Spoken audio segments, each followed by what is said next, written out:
Hello बच्चों, कैसे हैं बच्चों।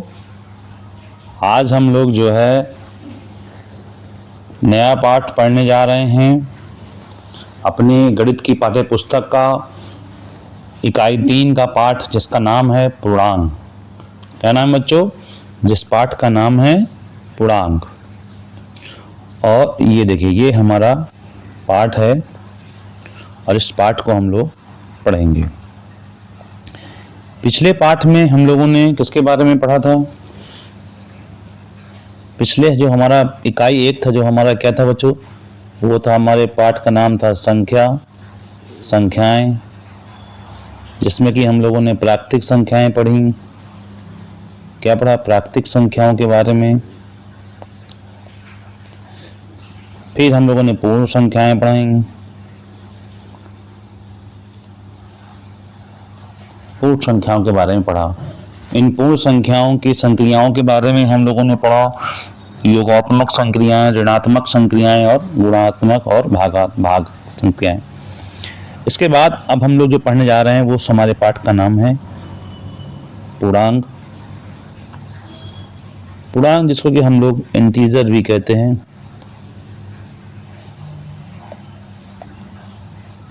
इंटीजर्स भी कहते हैं। ठीक है, इस पाठ में हम लोग क्या पढ़ेंगे? इस पाठ में हम लोग पढ़ेंगे पूर्णांकों की संकल्पना। क्या पढ़ेंगे हम लोग? पूर्णांकों की संकल्पना पढ़ेंगे। पूर्णांकों का निरपेक्ष मान, एब्सोल्यूट वैल्यू पढ़ेंगे पूर्णांकों की। पूर्णांकों की मूल संक्रियाओं के प्रगुण के बारे में पढ़ेंगे, जैसा कि हम लोगों ने पूर्ण संख्याओं की संक्रियाओं के बारे में पढ़ा था। कोष्ठक का भी प्रयोग, इसमें हम बॉडमास का भी सीखेंगे। संख्या रेखा पर पूर्णांक का निरूपण और बॉडमास का नियम, इन सब चीजों के बारे में हम लोग इस चैप्टर, इस इकाई में क्रमानुसार धीरे धीरे समझने का प्रयास करेंगे और पढ़ने का प्रयास करेंगे। तो सबसे पहले देखिए, यहां पर भूमिका है। आपने प्राकृतिक संख्याएं, पूर्ण संख्याएं तथा इन संख्याओं का योग, घटाना, गुणा और भाग संक्रियाओं के नियम सीख लिए हैं। जैसा कि पिछले पाठ में हम लोगों ने पढ़ा था कि प्राकृतिक संख्याएं क्या होती हैं। 1 2 3 4 5 6 7 8, ये सब प्राकृतिक संख्याएं हैं, मतलब जिनको हम गिन सकें। जिन संख्याओं को हम गिन सकें वो संख्याओं को हम लोग प्राकृतिक संख्या कहते हैं। पूर्ण संख्याएं किसे कहते हैं? जैसा कि पिछले पाठ में हमने पढ़ा था कि 0 को भी अगर सम्मिलित कर लिया जाए तो संख्या हमारी पूर्ण हो जाती है। फिर इन संख्याओं का, पूर्ण संख्याओं का योग, घटाना, गुणा और भाग संक्रियाओं के नियम सीख लिए थे। छोटी पूर्ण संख्याओं से बड़ी पूर्ण संख्याओं को घटाने की आवश्यकता पड़ने के कारण पूर्ण संख्याओं का विस्तार किया गया। इसके लिए प्राकृतिक संख्याओं 1 2 3 के अंतर्गत -1 -2 -3 नई संख्याएं बन गई। इस प्रकार पूर्ण संख्याओं का विस्तारित स्वरूप पूर्णांकों का संग्रह कहलाया। इस इकाई में हम लोग पूर्णांकों के बारे में विस्तार से जानेंगे। तो अब देखिए, पूर्णांकों की क्या आवश्यकता हुई, इसके बारे में आप एक समझ लीजिए कि अगर +1 है तो -1 की क्यों आवश्यकता हुई, अगर +2 है तो -2 की आवश्यकता क्यों हुई, अगर +3 है तो -3 की आवश्यकता क्यों हुई, इसके बारे में हमको समझना है। ये अभी तक हम लोगों ने सिर्फ धनात्मक संख्याओं के बारे में पढ़ा, लेकिन इस अध्याय में हम ये पढ़ेंगे कि हमें माइनस संख्याओं की भी आवश्यकता है। क्यों है, इसके बारे में हम लोग जानेंगे।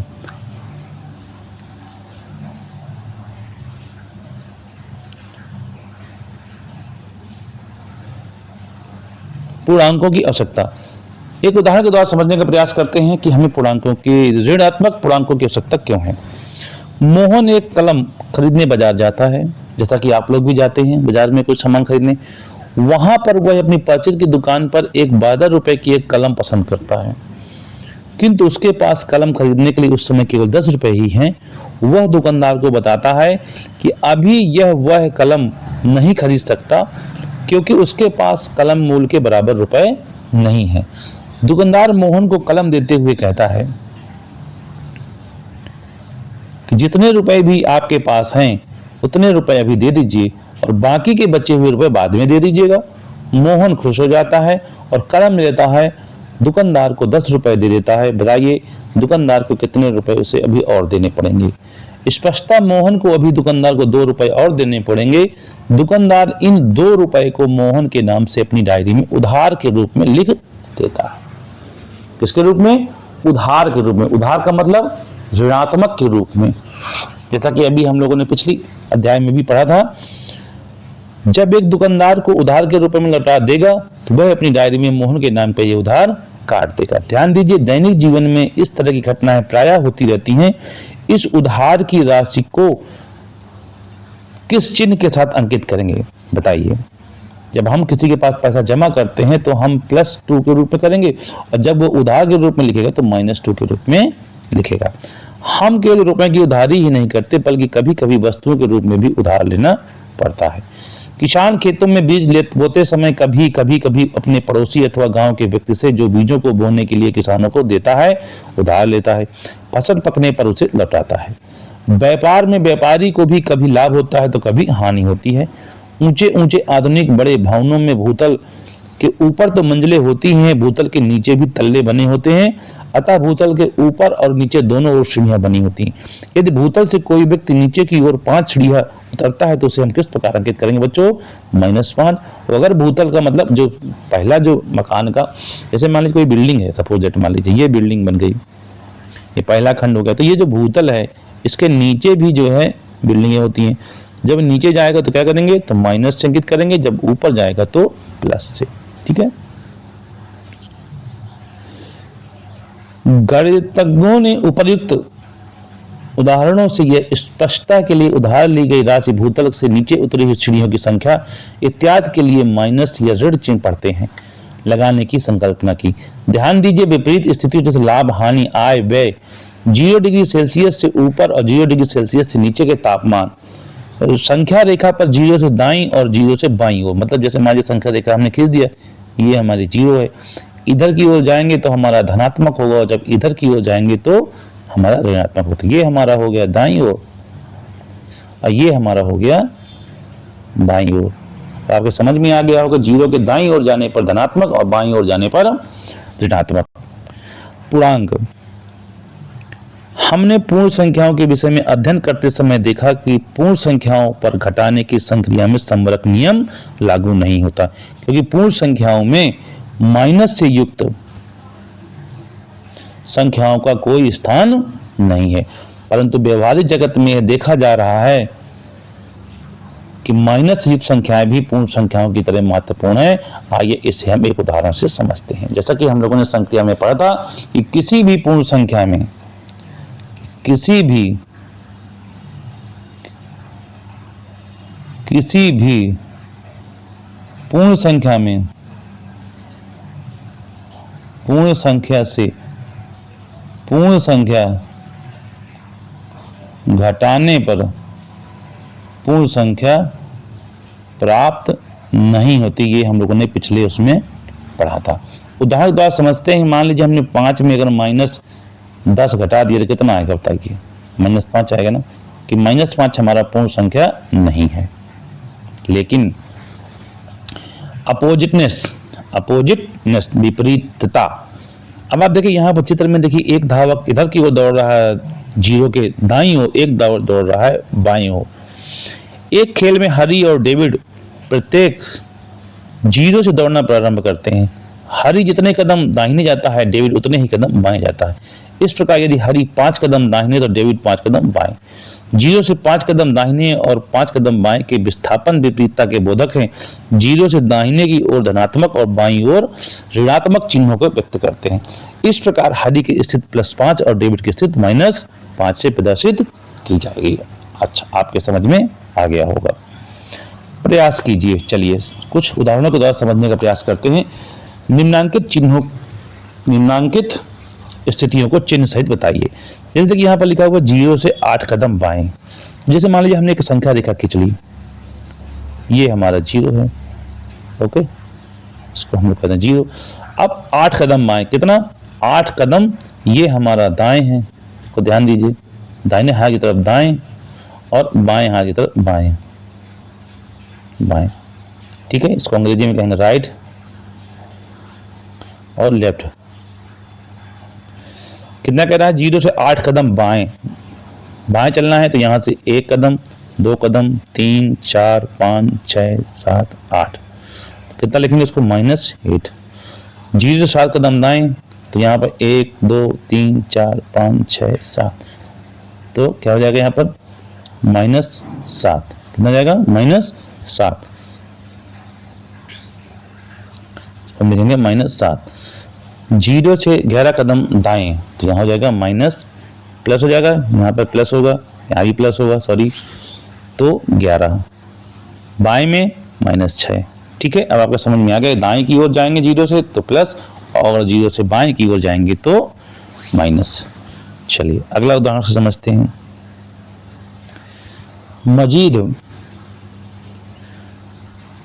मजीद के घर में छत पर चढ़ने के लिए तहखाने से उतरने की सीढ़ियां, जैसा कि आप देख रहे हैं यहाँ पर मजीद का ये तहखाना है, ये यहाँ पर ये नीचे की ओर तहखाना है, ये ऊपर की ओर बिल्डिंग है। पहली ऊपर की ओर जब जाता है, ये देखिए सीढ़ियां, देख रहे हैं आप सीढ़ियां, ये सीढ़ियां ऊपर की ओर, ये सीढ़ियां नीचे की ओर है। चित्र से स्पष्ट है, भूतल से किधर और कितनी दूरी पर होंगे। भूतल से 4 सीढ़ियां ऊपर चढ़ने पर, यहाँ 4 चलेंगे तो यहाँ पर +4 लिख देंगे।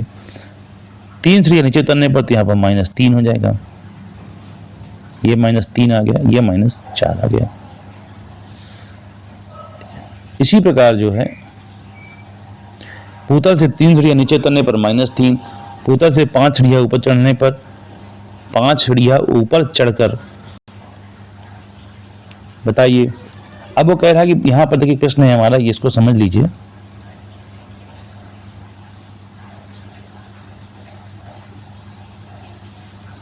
वगैरह भूतल से 5 सीढ़ियां ऊपर चढ़कर पुनः, अब जैसे मान लीजिए भूतल है हमारा, भूतल से 5 सीढ़ियां ऊपर, तो 1, 2, 3, 4, 5 सीढ़ियां चढ़ा, कितना चढ़ा, प्लस हमारा हो गया 5। फिर कह रहा है कि 2 सीढ़ियां चढ़कर पुनः 2 सीढ़ियां और चढ़ने के बाद, तो 2 सीढ़ियां वो और चढ़ गया, तो +2 हो गया। टोटल कितने सीढ़ी चढ़ा वो, टोटल कितना हो गया, दोनों को जोड़ देंगे कितना हो गया, +7, कितना हो गया, +7। इसी प्रकार भूतल से 3 सीढ़ियां उतरने पर, वहां से 4 सीढ़ियां उतरने के बाद, तो यहाँ पर क्या होगा, नीचे की ओर आएगा, तो 1, 2, 3, फिर 4, 1, 2, 3, 4, कितना जाएगा, -3 और फिर -4।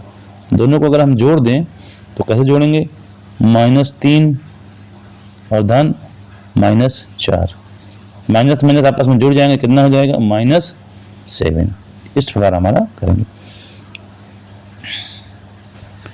भूतल से कह रहा है ऊपर को धनात्मक और नीचे के चित्र को ऋणात्मक से व्यक्त करते हैं।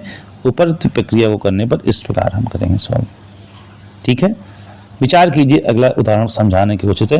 राम प्रसाद दुकानदार की किसी दिन बिक्री, लाभ और हानि से निम्नलिखित तालिका में प्रदर्शित है। सरसों के तेल से उसे लाभ कितने का हुआ, 350 रुपए का। मूंगफली के तेल से उसे हानि कितनी हुई, 120 रुपए की। काली मिर्च से कितने का लाभ हुआ उसको, 225 रुपए का। और हल्दी से उसे जो है लाभ हो गया इतने का। आटे से उसे इतने रुपए का हानि हो गई, चावल से उसे इतने रुपए के लाभ हो गया। तो अगर देखा जाए कि उसको कुल कितना लाभ हुआ, तो हम इन सब को जोड़ देंगे और इन सब को जोड़ करके इनसे जो है घटा देंगे दोनों को। राम प्रसाद के लेखा जोखा में भी लाभ और हानि विपरीत परिस्थितियों का बोध कराते हैं। लाभ को धनात्मक और हानि को ऋणात्मक से व्यक्त कर सकते हैं। इस प्रकार यदि सरसों के तेल की बिक्री से रुपयों में लाभ इतने रुपए का हुआ, 350 रुपए का, तो मूंगफली के तेल से बिक्री से हानि कितना, 120 रुपए का। टोटल लाभ कितना आ गया, इतना। उपर्युक्त तालिका में दिए गए अन्य वस्तुओं की बिक्री के लाभ और हानि संगत चिन्ह द्वारा व्यक्त कीजिए। निम्नलिखित तालिका में देश के 5 स्थानों में किसी समय का तापक्रम अंकित किया गया है। तो देख रहे हैं आप 0 से 10 डिग्री सेल्सियस नीचे, तो 0 से 0 जैसे मान लीजिए ये हमारा हो गया। अब मान लीजिए तापमान को हम ऐसे व्यक्त करते हैं, संख्या रेखा यहाँ पर भी बना लीजिए, ये संख्या रेखा हमारी हो गई, ये हमारा 0 हो गया। अब हम इसे 1, 2, 3, 4, 5, 6, 7, 8, 9, 10, 0 से 1, 2, 3, 4, 5, 6, 7, 8, 9, 10। अब कह रहा है 0 से 10 डिग्री, तो ये हमारा हो गया -10। फिर कह रहा है कि 0 से 30 डिग्री ऊपर, तो यहाँ प्लस हो गया 23। Degree Celsius. फिर कह रहा है कि 0 से 10 डिग्री सेल्सियस ऊपर, तो यहाँ पर हो गया हमारा प्लस 10 डिग्री सेल्सियस। फिर कह रहा है 0 से इतने 35 डिग्री सेल्सियस, तो यहाँ पर हमारा प्लस 35 हो गया। फिर कह रहा है 0 से 5 डिग्री सेल्सियस, तो माइनस 5 डिग्री सेल्सियस। इस प्रकार हम इसको व्यक्त करेंगे। उपरयुक्त से स्पष्ट है कि तापमापी यंत्र में भी दो विपरीत दिशाओं में मापन करता है। 0 डिग्री सेल्सियस से ऊपर के तापक्रम को प्लस और 0 डिग्री सेल्सियस के नीचे के तापक्रम को हम लोग ऋणात्मक के रूप में व्यक्त करते हैं। सियाचिन, प्रयागराज, शिमला, दिल्ली, श्रीनगर आदि। पूरब और पश्चिम विपरीत दिशाएं हैं। यहाँ आपको दिख रहा है, जैसा कि आप चित्र में देख रहे हैं, चित्र स्पष्ट नहीं लेकिन हम इसको बना करके समझाते हैं आपको। जैसे मान लीजिए ये हमारी दिशाएं हैं, ये हमारा जो है पूरब है, ओके, ये हमारी पश्चिम दिशा है। मैप में हमेशा ऐसे ही बनाते हैं, ऊपर की ओर हमेशा उत्तर होता है और नीचे की ओर हमेशा दक्षिण। इसी को हम लोग अंग्रेजी में कहते हैं ईस्ट, वेस्ट, नॉर्थ, साउथ। तो अब देखिए ये हमारा जो पॉइंट है, ये हमारा पॉइंट कहलाता है 0। क्या कहेंगे इसको? ये हो जाएगा हमारा 0 पॉइंट। तो पूरब की ओर जाने में, जैसा कि आपने भी पढ़ा है, तो ये हमारा हो जाएगा धन, और इधर की ओर जाने पर क्या हो जाएगा? ऋण। इसी प्रकार ऊपर जाने में देखा था हमने कि प्लस होता था, ठीक है, ऊपर जाने में क्या होता था? प्लस, और नीचे जाने में क्या होता था? माइनस। नीचे जाने में माइनस और इधर जाने में प्लस। तो जैसा कि अभी आप देख पा रहे हैं,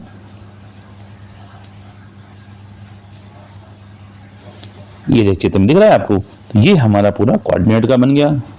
इसके हम लोग आगे पढ़ेंगे कि पूरब और पश्चिम विपरीत दिशाएं हैं, इसलिए उत्तर दक्षिण विपरीत दिशाएं हैं, तो ऊपर जाने में प्लस, नीचे जाने में माइनस। इस प्रकार हमारा बन गया। तो हमारा ये जो कोऑर्डिनेट बना, उत्तर पूरब का जो कोऑर्डिनेट बना, इसके हमारे जो आएंगे प्लस प्लस, और उत्तर इसके जो आएंगे हमारे प्लस माइनस, और इसके जो आ जाएंगे माइनस माइनस, और यहाँ पर देखिए माइनस प्लस। ठीक है, ये भी आपको आगे आवश्यकता पड़ेगी, इसको हम बाद में विस्तार से पढ़ेंगे।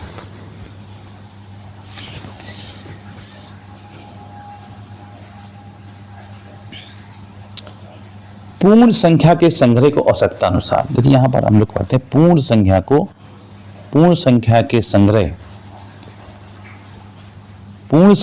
संग्रह को आवश्यकता अनुसार विस्तारित करने के लिए इस संग्रह में हम कुछ नई संख्याओं को सम्मिलित करते हैं। मतलब कि देखिए अभी तक हम लोगों ने पूर्ण संख्याओं के बारे में पढ़ा, तो पूर्ण संख्याओं में हम लोगों ने 0 से लेकर के अनंत तक की संख्याओं को शामिल किया, लेकिन सिर्फ प्लस धन पूर्ण संख्याओं को शामिल किया।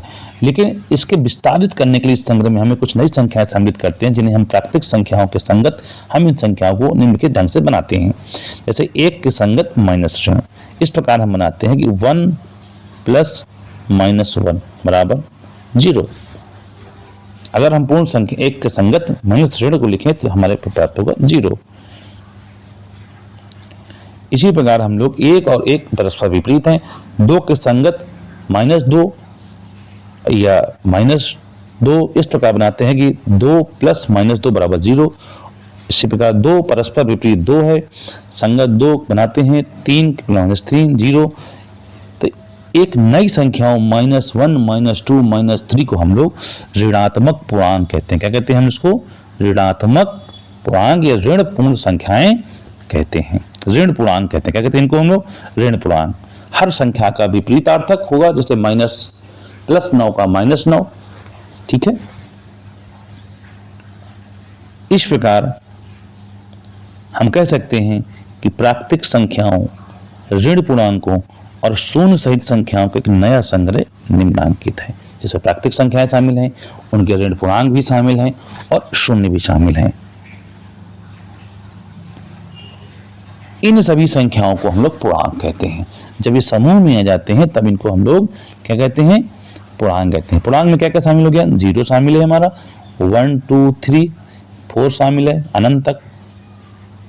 इसी प्रकार इसका -1 -2 -3 -4 और अनंत भी होगा नीचे की ओर। तो ये सभी को मिला करके हम लोग क्या बनाते हैं? इन्हें हम लोग कहते हैं पूर्णांक कहते हैं। क्या कहते हैं? इन्हें हम लोग पूर्णांक कहते हैं। इन्हीं को हम लोग अंग्रेजी में क्या कहते हैं? इंटीजर्स भी कहते हैं। इंटीजर्स भी कहते हैं। 1, 2, 3 अर्थात प्राकृतिक संख्याएं धन पूर्णांक और -1, -2, -3 इनको ऋण पूर्णांक कहते हैं। शून्य एकमात्र ऐसा पूर्णांक है जो ना तो धनात्मक होता है और ना ही ऋणात्मक होता है, मतलब -0 नहीं होता, ठीक है, और ना ही +0 होता है, ये दोनों नहीं होते हैं। धन पूर्णांकों को +1, +2, +3 के रूप में लिखते हैं। इसके पूर्व प्लस चिन्ह को नहीं लिखा जाता क्योंकि ये विलुप्त रहता है, लेकिन उसको हम लोग प्लस ही मानते हैं। अतः संख्याएं 1, 2, 3 सब धन पूर्णांक हैं। पूर्णांकों, पूर्ण संख्याओं तथा प्राकृतिक संख्याओं को निम्नलिखित चित्र के द्वारा समझा जा सकता है। कैसे? अब आप इस समझ लीजिए, जैसे मान लीजिए ये हमारा हो गया चित्र, हमारा ये कहता है ये हमारा हो गया पूर्णांक,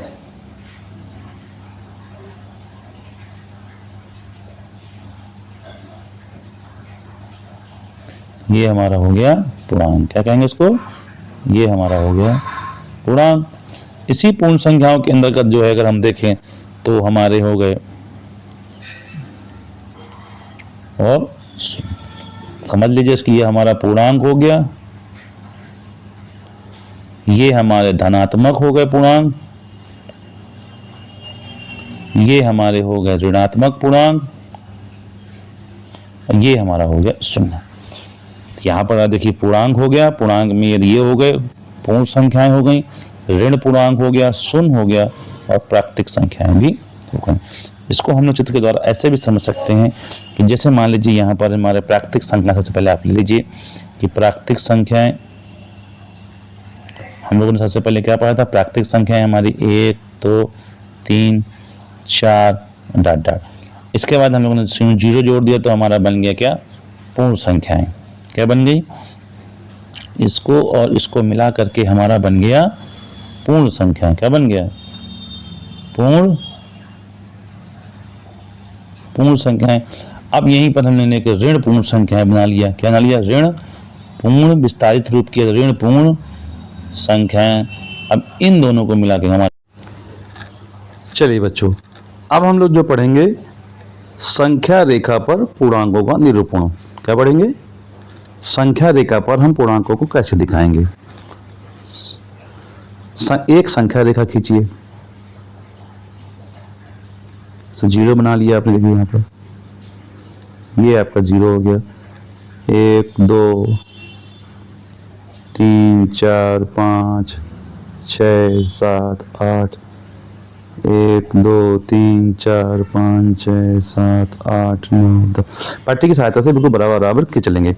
अब यहाँ पर जो है जितना भी हमें कहा जाएगा वो कह रहा है लगभग 0 से लेकर के इसके दोनों परस्पर समान दूरी पर बहुत से बिंदु अंकित कीजिए।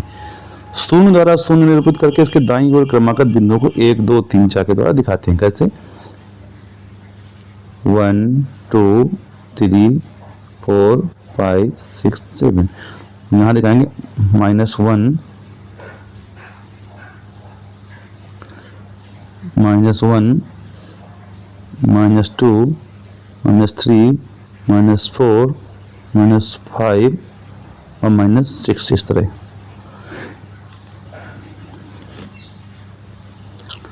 इस प्रकार सभी पूर्णांक संख्या रेखा पर निरूपित हैं। विपरीत संख्याओं का संयोग। खेल के मैदान में एक रेखा पूर्व पश्चिम दिशा में रस्सी और चूने की सहायता से खींचिए। लगभग मध्य में एक स्थित एक बिंदु के दोनों ओर परस्पर 1 मीटर की दूरी पर से बहुत से बिंदु चूने और रस्सी सीते की सहायता से बनाइए।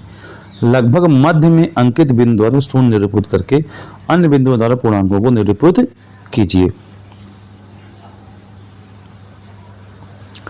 शून्य से 5 मीटर पूरब जाकर के प्लस पर पहुंचिए और +5 से 5 मीटर पश्चिम जाकर के हम कहाँ पहुंचते हैं, चलिए करके देखते हैं इसको।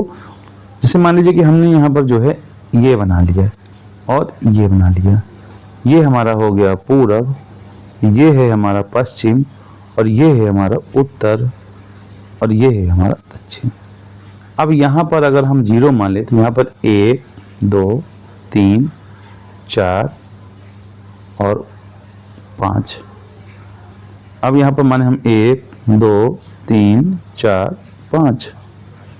इसी प्रकार 1, 2 3 4 5, 1 2 3 4 5। ये देखिए, ये हमारा पूरा बन गया मैदान में। अब ये हम इधर की ओर हम जाएंगे तो हमारा प्लस होगा, इधर की ओर जाएंगे तो हमारा माइनस होगा, ऊपर जाएंगे तो प्लस होगा हमारा, और नीचे जाएंगे तो हमारा प्लस, ये भी प्लस ही होगा, ऊपर जाएंगे तो इधर भी। अब हम इधर की ओर जाएंगे तो, इधर की जाएंगे तो माइनस, इधर की ओर जाएंगे तो भी माइनस। जब हम पूरब की ओर जाएंगे तो हमें क्या मिलेगा, यहाँ से जब हम नीचे की ओर जाएंगे तो हमारा हो जाएगा माइनस, इधर की ओर जाएंगे तो प्लस। अब अगर 0 से 5 मीटर पूरब जा करके, चलिए हम 0 से 5 मीटर जाते हैं, 1 2 3 4, ये 5 आ गया, ये +5 हो गया हमारा। 5 से 5 मीटर पश्चिम की ओर जाकर के हम कहाँ पहुँचते हैं, पश्चिम की ओर जाते हैं। जैसे हमारे अब हम जाते हैं, वो कह रहा है कि 0 से 5 मीटर पूर्व जाकर के +5 पे पहुंचिए, और फिर +5 से 5 मीटर पश्चिम की ओर जाकर के हम कहाँ पहुंचेंगे, फिर हम 0 पे जाएंगे, कहाँ पर जाएंगे, फिर 0 पे जाएंगे, तो +5 गए, फिर हम लोग पीछे की ओर, तो माइनस हमारा हो गया +5 और -5।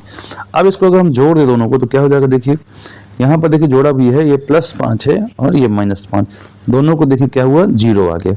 इसी प्रकार हम 0 से 5 मीटर पश्चिम की ओर जाकर के विस्थापन प्राप्त करें, पुनः वहां से 5 मीटर पूरब की ओर आकर के विस्थापन प्राप्त करें, दोनों विस्थापनों का संयुक्त परिणाम क्या होगा, 0 होगा।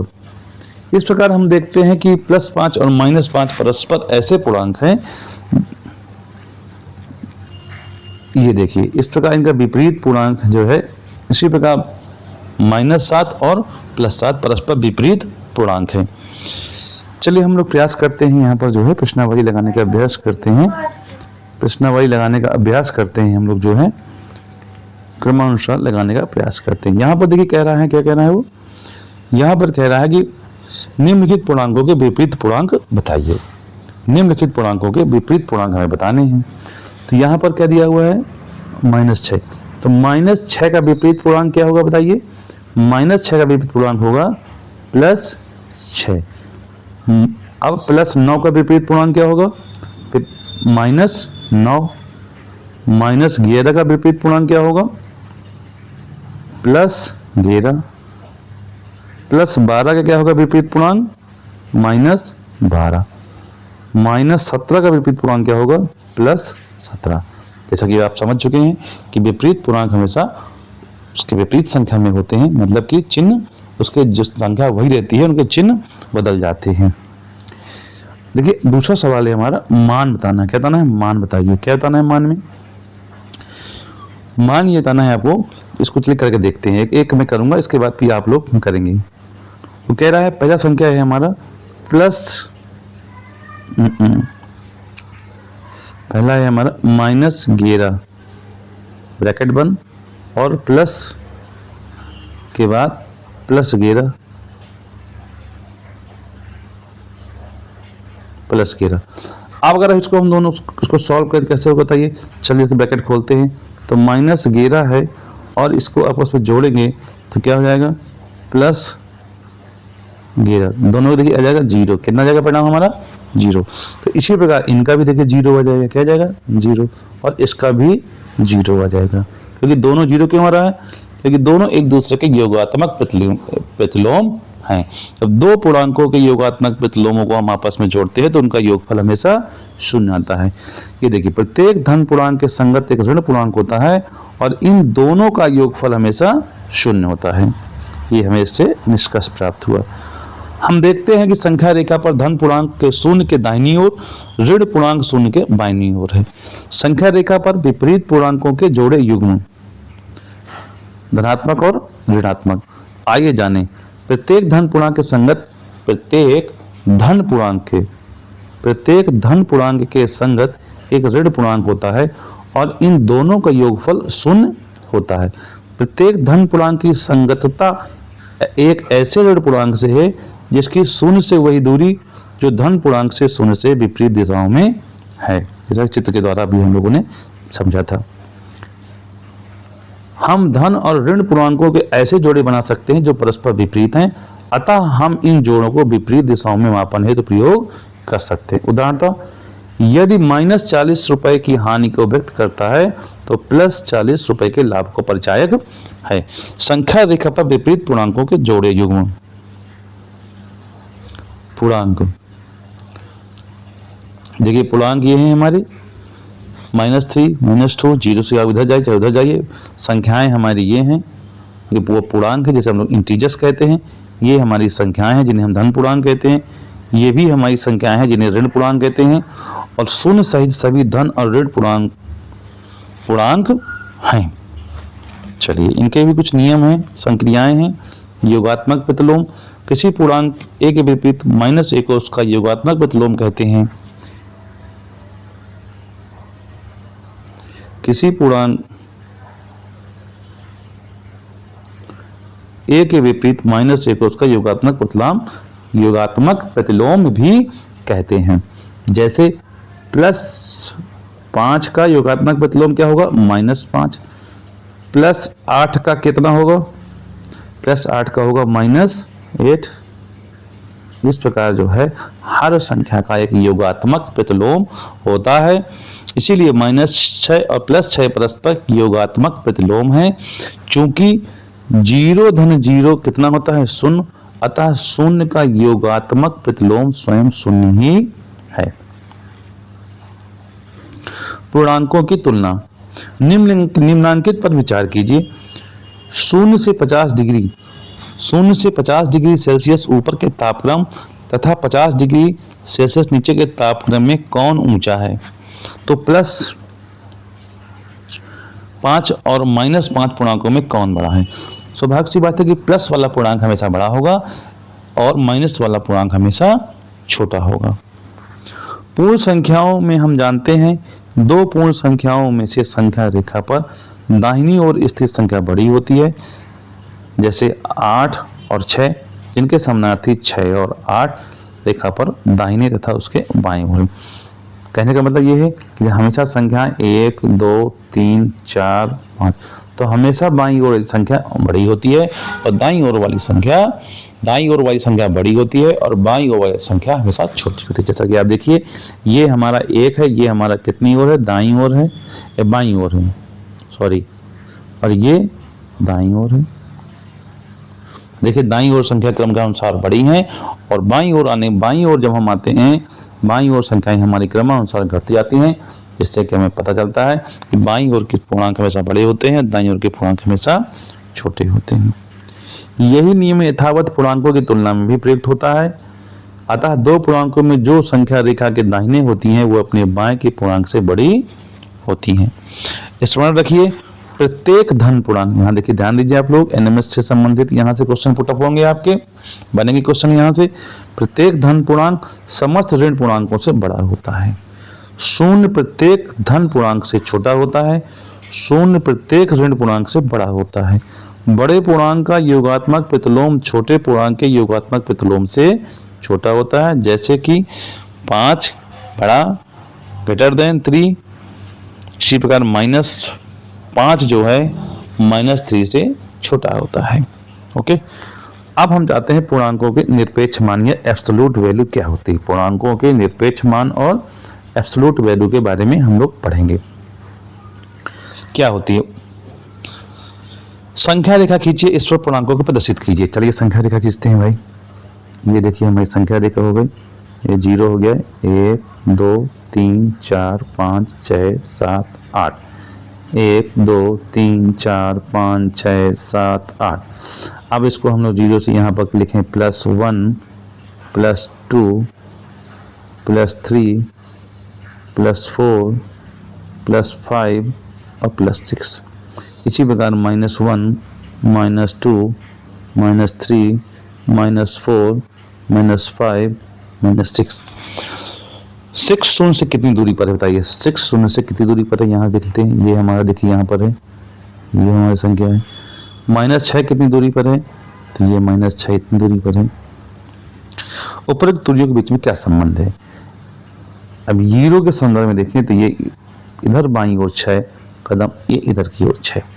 चलिए, अब दोनों के बीच में उनका निरपेक्ष मान क्या होगा, उनकी एब्सोल्यूट वैल्यू क्या होगी?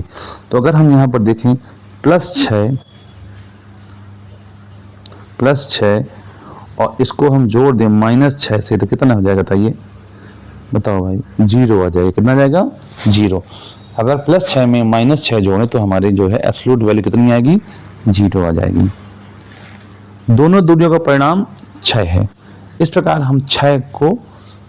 6 को हम +6 और -6 का निरपेक्ष मान कहेंगे। -6 के निरपेक्ष मान को हम लोग कैसे व्यक्त करेंगे? देखिए -6 इसको हम लोग निरपेक्ष मान कैसे व्यक्त करेंगे? ऐसे व्यक्त करेंगे। ये देखिए, लिखेंगे यहाँ पर 6, ये 2 डंडे खींचेंगे, इसे हम लोग कहेंगे बराबर 6।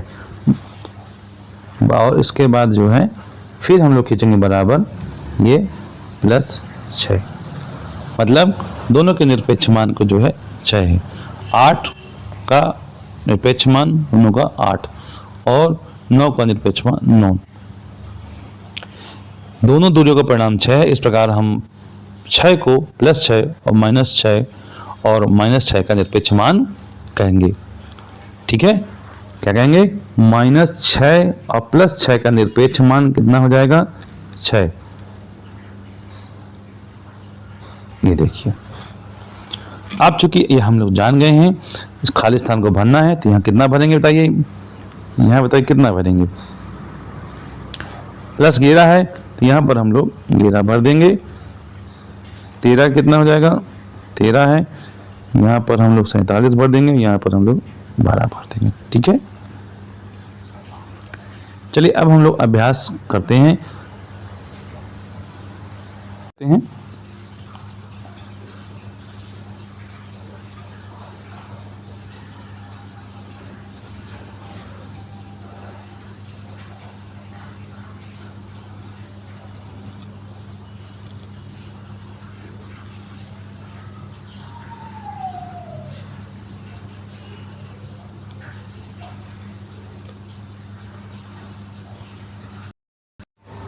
जैसा कि हम लोग ने अभी पढ़ा था कि लाभ को हम लोग प्लस से और हानि को माइनस दिखाएंगे, माइनस से दिखाएंगे। चूंकि वो कह रहा है कि 3 रुपए 28 पैसे की हानि, कितने रुपए की? तो ये हम लोग यहाँ पर लिखेंगे -3.28 रुपए। ठीक है, तो अब जैसे हमारा अगला सवाल हम देखते हैं। वो कह रहे हैं 18 मीटर पश्चिम का विस्थापन। कितने का? 18 मीटर पश्चिम का विस्थापन। तो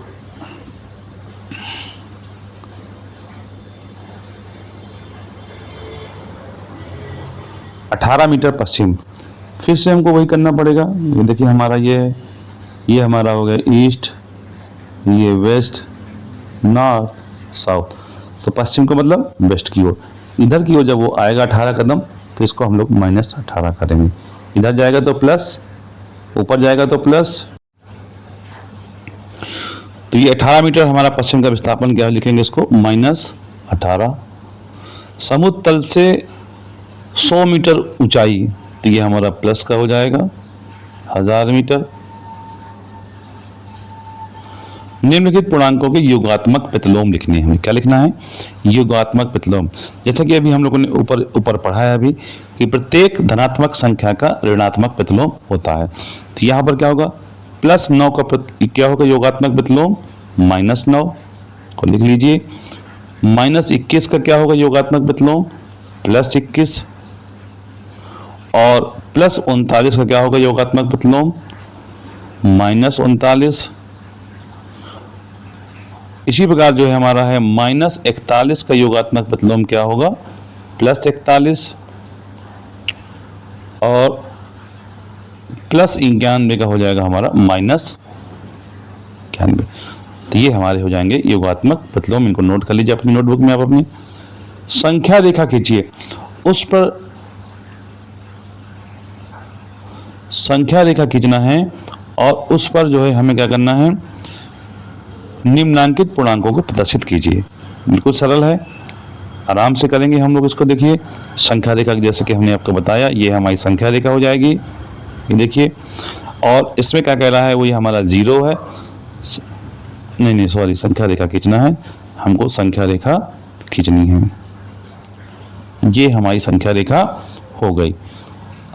अब इस संख्या रेखा में हम एक बीच का मध्य बिंदु मान लेंगे।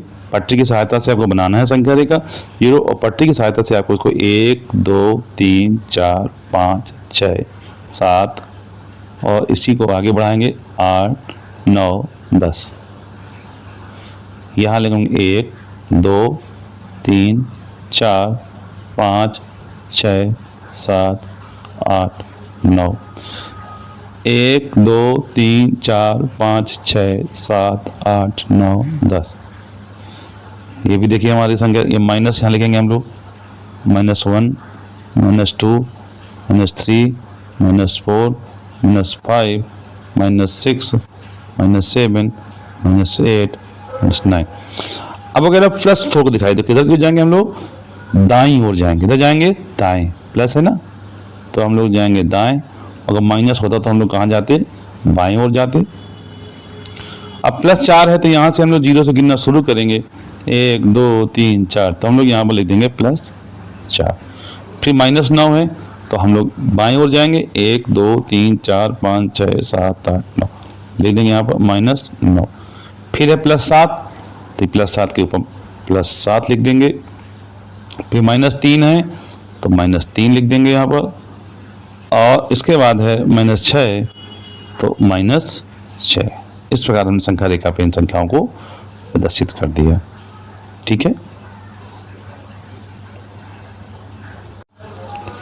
यहाँ पर आप लोगों को एक बात ध्यान देना है कि हर उसके लिए एक अलग अलग संख्या रेखा बनेगी। जैसे हम लोग से एक सवाल लगा के दिखाएंगे आपको अभी।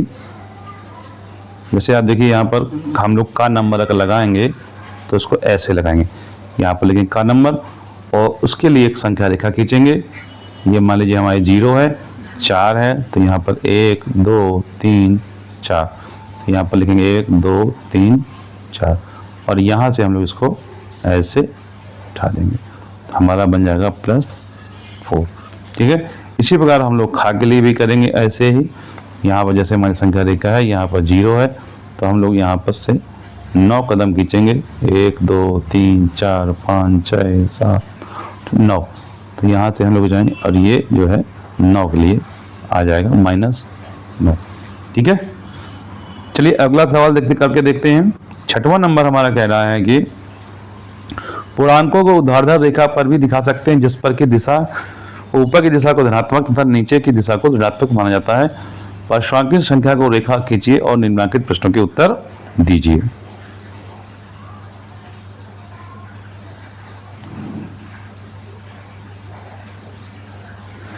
वो कह रहा है ए बिंदु +7 है और कौन सा बिंदु -7 होगा।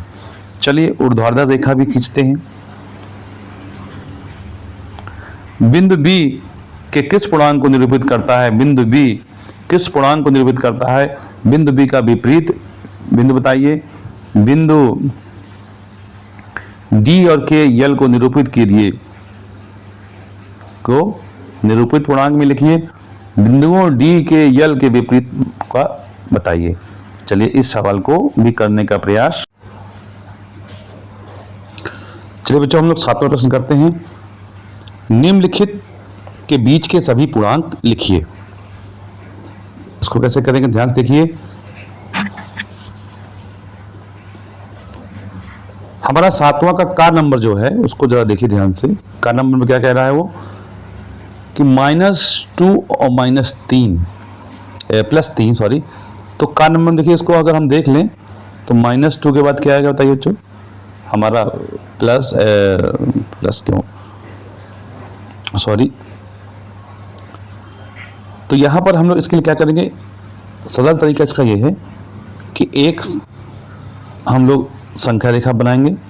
संख्या रेखा बना लीजिए, यहां से 0 लिख लीजिए। ये 0 हो गया हमारा, 1 2 तक है ना, तो 2 कदम पीछे आना है। तो यहाँ पर अगर हम लिख दें -2 और ये हो जाएगा हमारा -1 और 0, और चूंकि +3 है तो 3 कदम बाहर जाएंगे, 1 2 3, तो ये हो जाएगा 1 2 3। आगे समझ में आ गया कि -2 और +3 के बीच में ये सभी पूर्णांक होंगे। कितने होंगे पूर्णांक देखिए, -2, -1, फिर 0, फिर 1, फिर 2, फिर 3, ये हो जाएगा हमारा आंसर। ठीक है, इसी प्रकार आप सभी सवालों को क्रमानुसार करेंगे। तो आप जैसे दूसरा सवाल देखते हैं, वो कह रहा है 0 और 6 के बीच में, कितने के बीच में, 0 और 6 के बीच के सभी पूर्णांकों को लिखिए। तो 0 से उधर की हो जाएंगे तो 1, 2। चलिए बच्चों, अब हम लोग सवाल लगाते हैं अपना। हमारा 9वां सवाल है, निम्नलिखित के मान ज्ञात कीजिए। मान का मतलब निरपेक्ष मान ज्ञात करने हैं इनके। क्या ज्ञात करना है, निरपेक्ष मान। जैसा कि आप चित्र में देख पा रहे हैं, संख्याओं के जो है अगल बगल जो निरपेक्ष का चिन्ह लगा हुआ है। तो यहाँ पर हम देखते हैं कि हमारा प्रश्न नंबर जो है 9वां प्रश्न नंबर का सवाल देखिए हमारा क्या कहता है कि कहता है क्या कहता है कि ये -13 या -13 का मान ज्ञात करिए, निरपेक्ष मान। तो कितना हो जाएगा इसका निरपेक्ष मान, इसका निरपेक्ष मान हो जाएगा 13, जैसा कि हम लोगों ने पहले पढ़ा था। इसका निरपेक्ष मान क्या हो जाएगा, 13। और इसी प्रकार जो है 12 का निरपेक्ष मान क्या हो जाएगा, 12 का भी निरपेक्ष मान 12 ही हो जाएगा। इसी प्रकार -37 का निरपेक्ष मान हो जाएगा 37, और 0 का जो निरपेक्ष मान क्या होगा, 0 ही होगा। और -47 का निरपेक्ष मान हो जाएगा, कितना जाएगा, 47 ही हो जाएगा। और इसी प्रकार जो है 101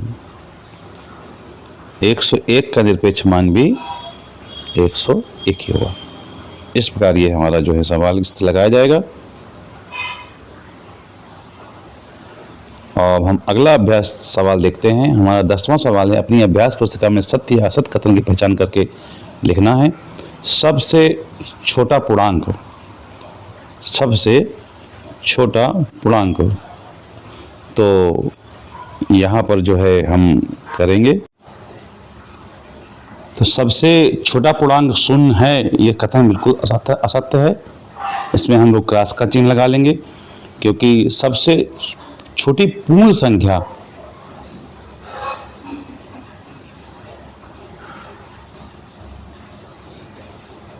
सबसे छोटी पूर्ण संख्या तो 0 है, लेकिन पूर्णांक नहीं है 0। बताइए क्यों, कौन बताएगा? क्योंकि देखिए पूर्ण संख्या तो 0 तक ही होती है, और पूर्णांक में पूर्ण संख्याओं के ऋणात्मक पूर्णांक भी शामिल हो जाते हैं, क्योंकि यहाँ पर -1 हो जाता है, -2, -3, और इस प्रकार से ये इन्फिनिटी तक जाता है। इसलिए सबसे छोटी पूर्णांक संख्या जो है बताना सबसे कठिन है। इसलिए हमारा यह सत्य जो कथन जो है बिल्कुल असत्य है। चलिए अगला हम लोग देखते हैं, 0 का विपरीत नहीं होता है। 0 का विपरीत नहीं होता है, बिल्कुल सही कथन है हमारा ये, बिल्कुल सही है। 0 का विपरीत नहीं होता, कहने का मतलब ये है कि +0 का -0 नहीं होता है। चलिए यहाँ पर जो है हमारा अगला सवाल है, हमारा अगला प्रश्न है, ग नंबर जो है 0 का विपरीत नहीं होता है। तो ये सेंटेंस जो है बिल्कुल सही है, सेंटेंस हमारा बिल्कुल सही है। और असत्य है ये हमारा सेंटेंस। क्या लिखेंगे यहाँ पर, सत्य है, क्योंकि 0 का जो है -0 नहीं होता है। ओके, अब ग नंबर है हमारा, कह रहा है कि -17, क्या कह रहा है, इसको देख लीजिए, -17 बड़ा होता है किससे, -5 से। इस कथन को हम लोग चेक करते हैं, बताइए सही है कि गलत है।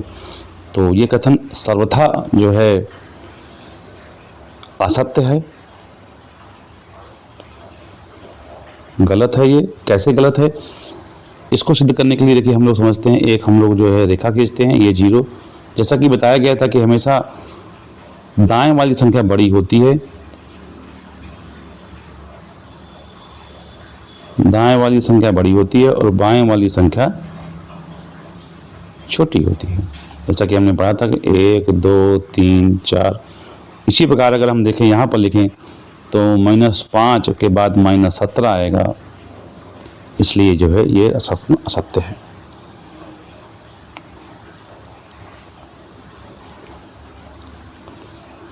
हमारा घ नंबर है, एक धनात्मक पूर्णांक अपने योगात्मक प्रतिलोम से बड़ा होता है। सही है, बिल्कुल सही है। जैसे यह धनात्मक पूर्णांक मान लीजिए कुछ भी मान लीजिए +17 है, इसका योगात्मक प्रतिलोम हो जाएगा -17, तो कौन बड़ा होगा बताइए? तो ये हमेशा बड़ा होगा। शून्य एक पूर्णांक नहीं है, ये कथन असत्य है। शून्य भी एक पूर्णांक है।